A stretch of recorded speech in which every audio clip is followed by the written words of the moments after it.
had situations in my lab where I had underperforming graduate students, and one of the things that was really awful about that was that it was really hard on the high-performing graduate students, you know, because they felt that even being in the same category as the people who weren't working hard and pulling their weight devalued what they were doing, you know, and that's exactly right. And so this is also why there's a conscientiousness trait and an agreeableness trait.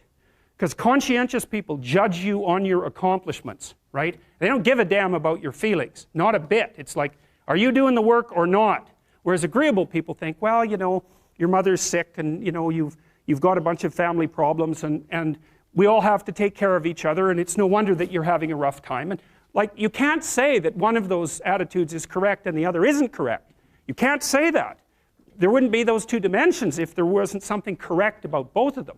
But you can certainly point out that often they conflict, you know, and so the demand for inclusiveness and unity and care and the demand for high-level performance in a hierarchical structure, they're very different orientations in the world.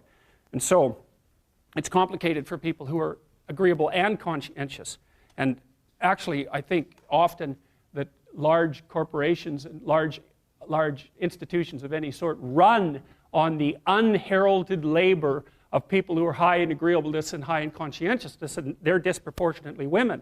And my experience in large institutions has been that if you want to hire someone to exploit appropriately, no, not appropriately, if you want to hire someone to exploit productively, you hire middle-aged women who are hyper-conscientious and who are agreeable, because they'll do everything. They won't take credit for it and they won't complain.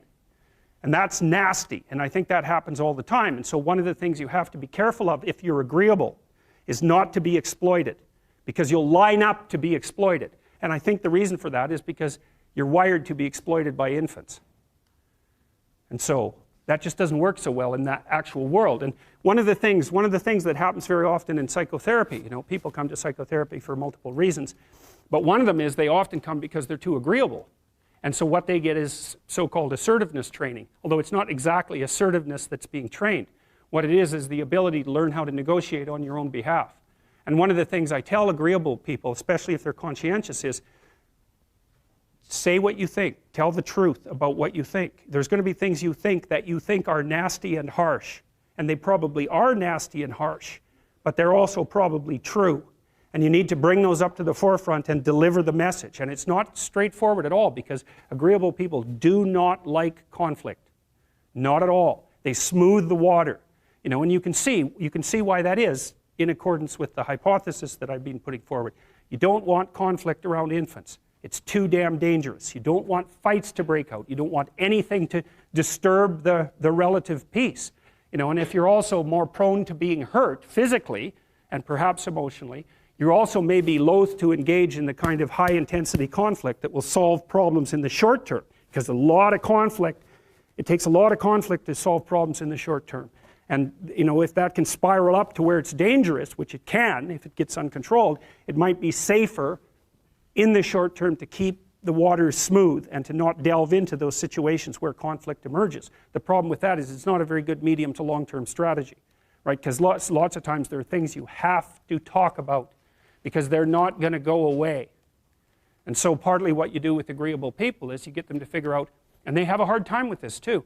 If you ask a disagreeable person what he wants, say, or she wants, they'll tell you right away. They know. It's like, this is what I want and this is how I'm going to get it. But agreeable people, especially if they're really agreeable, are so agreeable that they often don't even know what they want, because they're so accustomed to living for other people and to finding out what other people want and to trying to make them comfortable and so forth, that it's harder for them to find a sense of their own desires as they move through life. And that's not, look, there's situations where that's advantageous, but it's certainly not advantageous if you're going to try to forge yourself a career. That just doesn't work at all. So, all right.